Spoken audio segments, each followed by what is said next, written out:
part 7 and 8 of our Junie B Jones series.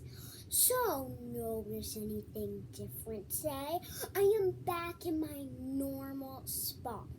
That was just for one video because it's not that much packed with stuff now. And by the way, so I still have my nails painted actually.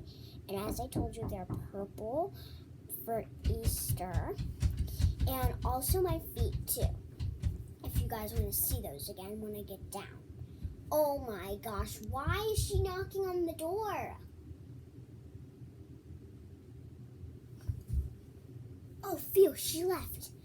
Alright, so today I was supposed to get back to doing Big Go Math, but we're going to change it to April 6th. So on Tuesday is the last day that I will be doing reading videos. Or we might have to change it again. We'll see how things go. But, alright.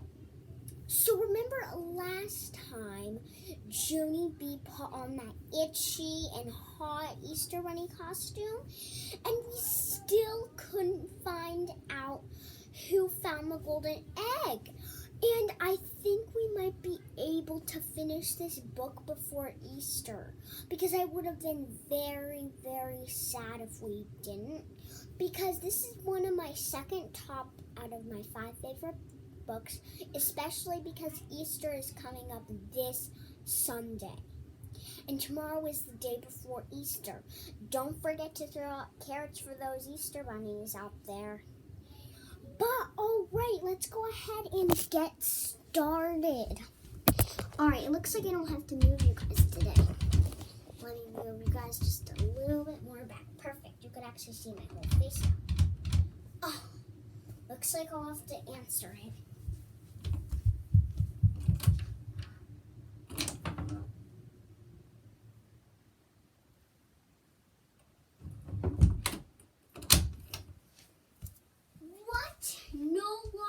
There. I know, my sister's playing a prank on me.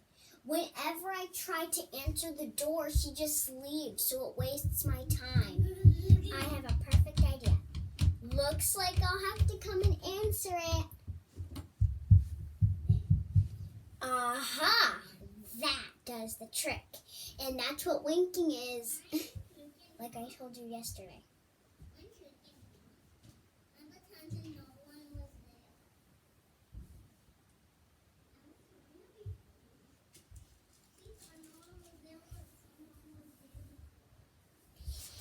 Alright, so let's go ahead and get started. And just a reminder, if you have the book, then you could follow along, alright? But if you don't, again, I'm not going to brag you to do it, just if you actually have it. Alright, so, Junie B. Jones' Dumb Bunny, Book 27, by Barbara Park, illustrated by Denise Brunkus.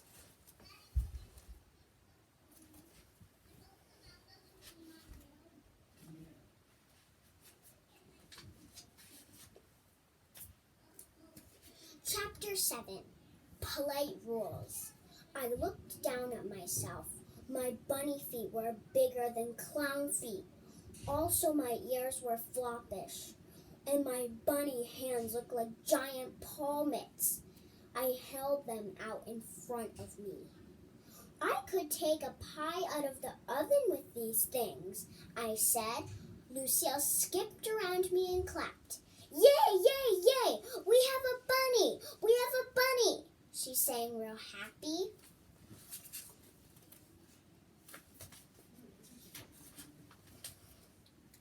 After that, she grabbed my bunny paw and she started skipping me to the flower garden.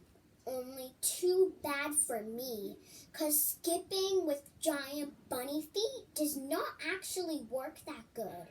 And so, kerplop! I fell right over in the grass. Some of the children started to laugh.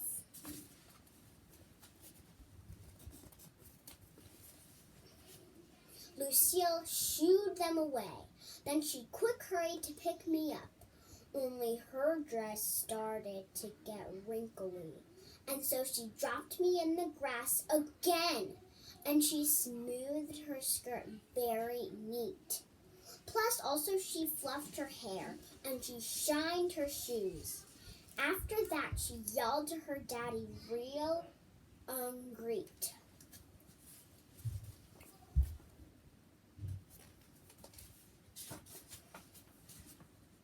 Daddy, Daddy, the bunny's down. Come get the bunny, come get the bunny. The daddy ran over and picked me up. Then he started carrying me to the flower garden. It felt embarrassing up there. I tapped on his head. This does not actually make me feel like a celebrity, I said.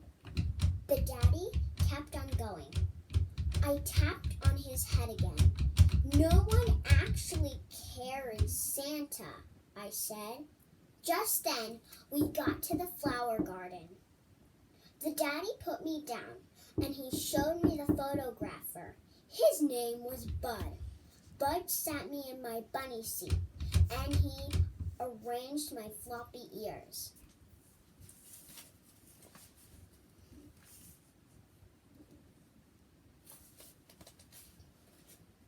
After that, he went to his camera, and he took my picture. Beautiful, he said. Gorgeous. I smiled. I liked this, Bud. Pretty soon, the children lined up to get their pictures taken with me. And guess what? My best friend Herbert was the very first one in line. He zoomed to my seat real happy. I think you look nice in that bunny costume, he said. You don't even look stupid hardly. I smiled again. Thank you, Herbert. You don't look stupid too, I said back. After that, both of us said cheese, and Bud took our picture.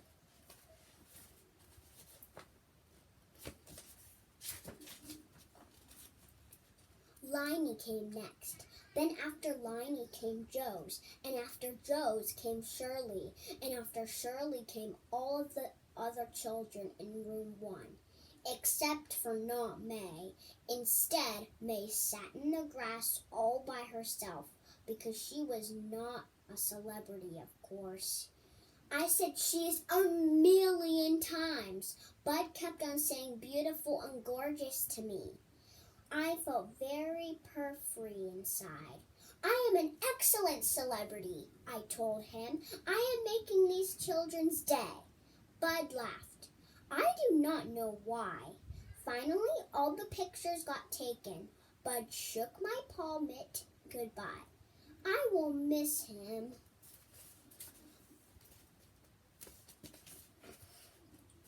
After that, Herb and I walked back to the picnic grounds. And wait till you hear this. Lucille's mother was passing out baskets for the egg hunt. I started to run to get my basket. Only what do you know? Kerplop! I tripped and fell in the grass again. The children laughed some more. I pretended I didn't care. It's fun to fall, I said real stupid. Even Herb rolled his eyes at that one.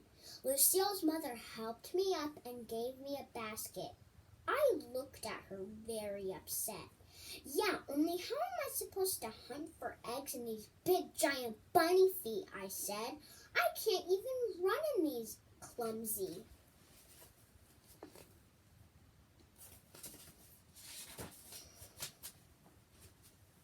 Things.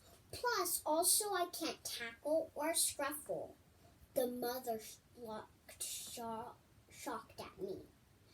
Tackle, she said. Scuffle. Oh my, no! This is going to be a polite egg hunt, Junie B. There will be no running or tackling or scruffling. We're all going to behave like little ladies and gentlemen. Just then there was a loud commotion behind me. I turned around. May was pointing and yelling at Sheldon and Lucille. "Stop whispering secrets, Lucille," she shouted. "You're telling Sheldon where the golden egg is." "I know you are. I'm telling your daddy. I'm telling your daddy." The daddy rushed over there and spetted those guys. "This bickering has got to stop," he said.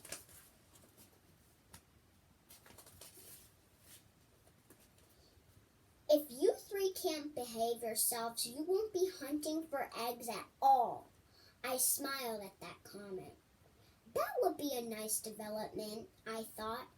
After he finished scolding them, Lucille's daddy blew a whistle, and he told us to line up at the starting line.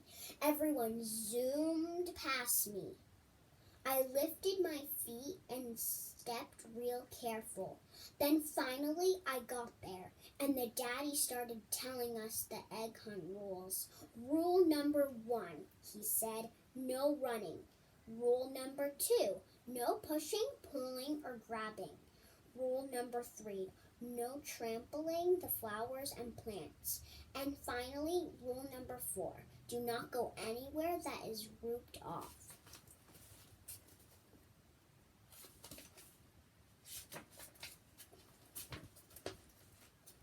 He looked up and down the line at us. "Does everyone understand the rules?" he asked. I thought for a minute. Then I raised my hand. "Also, there is no tackling or scruffling, correct?" I said, "because I have already been informed about that situation." The daddy looked awed at me. "Well, of course there's no tackling or scruffling, Junie B," he said. "That goes without saying." I thought some more. Then I pointed at my giant bunny feet. "Plus, there should be no tripping the bunny, right?" I asked. "'Cause the bunny is wearing unfair feet." The daddy frowned. "There's no tripping anyone, Junie B," he said. I nodded. "Yes, but there's especially no tripping the bunny, correct?" I asked again. The daddy sucked in his cheeks. "Okay, fine. There's especially no tripping the bunny," he said. "Now may I continue?" I smiled. The daddy continued. "The hunt will begin when I count to 3, he said. You will have 30 minutes to hunt for the eggs. When I blow my whistle, you will all stop hunting immediately, and you will bring your baskets back to the table." Roger raised his hand. "What's the prize for finding the most eggs?" he asked. Lucille's mother smiled.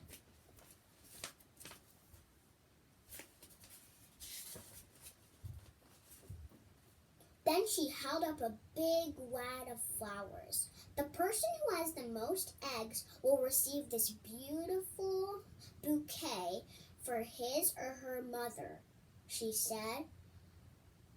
"They're iris from our flower garden. I picked them myself." "Aren't they lovely?" Roger looked at the irises. "I think my mother would rather have a set of Power Rangers," he said. Lucille's mother made squinty eyes at him. That meant no Power Rangers, I believe. Just then the daddy blew his whistle. "Okay, is everyone ready to start?" he hollered. "Ready!" we hollered back. "Ready, ready, ready!" And so the daddy raised his hand in the air.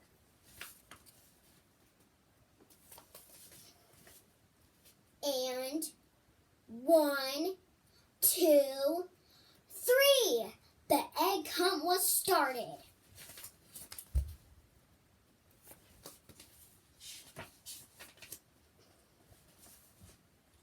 Chapter 8.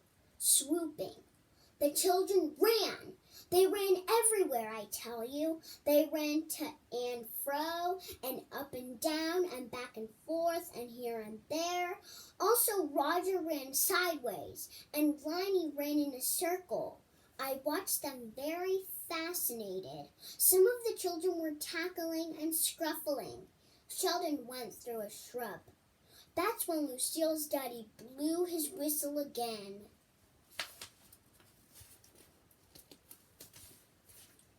Tweet, tweet, tweet! Everyone come back here right now, he shouted real mad. Everyone came back. Sheldon had a stick in his ear. He sprinted and pointed at May. She pushed me! She pushed me! May pushed me through a bush. May stamped her foot. No, I did not, Sheldon. I did not push you. You pushed yourself, she said. She turned and looked at the daddy. It was the darndest thing you ever saw, she said. He shoved himself right through that shrub. The daddy stood there a real long time. Then he walked to a picnic bench and he sat down real slow.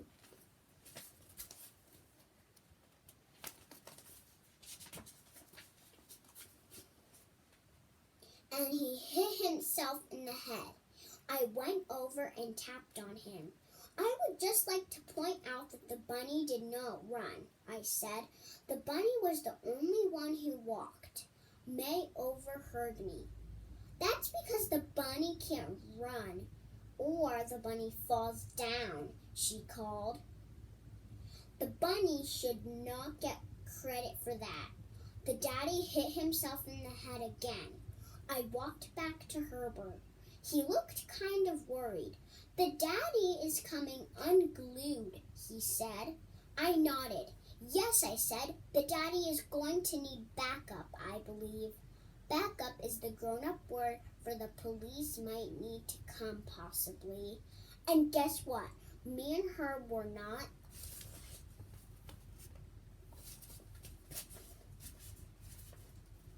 the only ones thinking that either. 'Cause just then Lucille's Nana hollered out real loud. Enough, she hollered. I have had enough of this nonsense with you children. Then she cupped her hands around her mouth and she shouted out a brand new rule.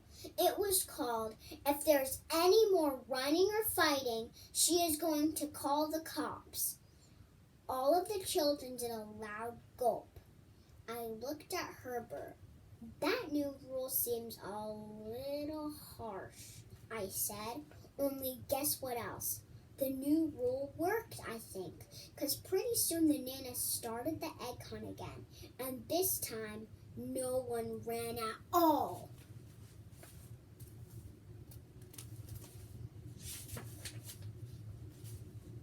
No one even walked hardly. Instead, we all behaved like little ladies and gentlemen, and we hunted for eggs very polite. May stuck to Sheldon like glue. I tried to stick to him too, but my giant feet could not keep up that good. May kept on grouching. You're not going to get the golden egg before I do, Sheldon. Even if you know where it is, I'll still beat you to it, she said. I'm all over you like flies on egg salad. Sheldon rolled his eyes. But I don't know where the golden egg is, May, he said. I've already told you that. I don't know anything at all. I cupped my mitts around my mouth. I believe you, Sheldon. I believe you don't know anything at all, I shouted. I've never thought you've known anything at all. After that, I hurried to catch up to him, 'cause I definitely thought he knew something, of course. Sheldon turned to wait for me. Then, all of a sudden, he glanced down at the ground, and he did a loud gasp. I see one! I see one! I see one! He shouted. May and I turned to look. There was a bright green egg under the bushes. Sheldon clapped and laughed. Then he hurried over to pick it up. But, whoosh, swoop, scoop.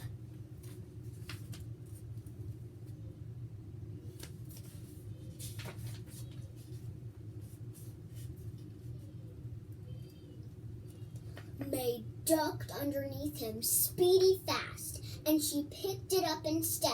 I got it! I got it! I got it! she screeched.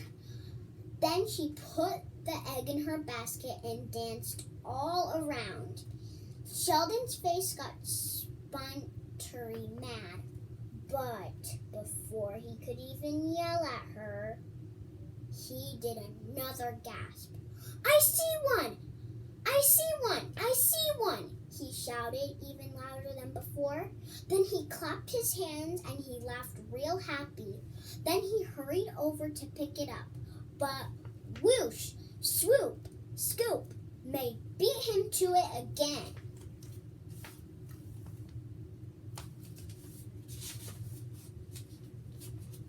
Two! Now I have two! She hollered. She jumped in the air and kicked her feet. I swooped. I'm a swooper. I swoop, she said. She ran back to Sheldon and leaned in his face. I knew I would beat you at this game, she said. Now I have 2 eggs and you and Junie B have... She leaned her head into our baskets. Let's count them. 0! Ha! You have 0! And I have 2. 2, 2, 0. 2 speedy zip 0. Sheldon looked at me real upset. I frowned my eyes at him. Helpful hint, I said. Stop shouting. I see one!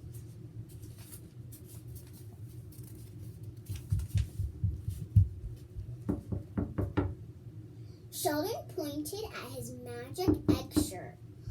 But I just don't get it, Junie B, he said. My grandpa said that the egg is with me. So why isn't this magic shirt working? I looked closer at the egg dribble. Maybe it's not lucky, I said. Maybe it's just dirty. Sheldon slumped his shoulders. Then he reached down his finger and he flicked off the egg. Only wait till you hear this. Just as he flicked it, his eyes got big and wide again. This time, I hurried to cover his mouth with my hand, but Sheldon shouted right through my palm. I see one! I see one! I see one! He shouted.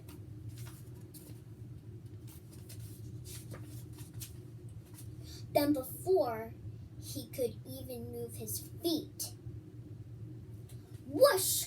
Swoop, scoop, May grabbed egg number 3. She twirled in a happy circle around us. 3 to 0, 3 to 0, it's 3 to 0, she yelled. Sheldon stood real still. Then very slow, he put down his basket and he stretched out the sides of his mouth with his fingers. And he stuck his tongue out at May. That was appropriate behavior, I believe. After that, he snatched his basket up again and he tried to rush away from May. But too bad for Sheldon.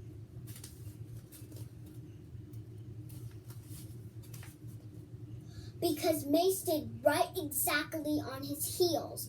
They were walking too fast for me to keep up. I stopped and watched them go. Then I did a big sigh, and I walked to a tree stump, and I sat down very glum. I hate being this dumb bunny, I asked. 'Cause my feet are too big, and my legs are too slow, and my palms are way too clumsy. I slumped my shoulders and looked in the empty basket. I did another sigh. 'Cause let's face it, the bunny was a rotten egg.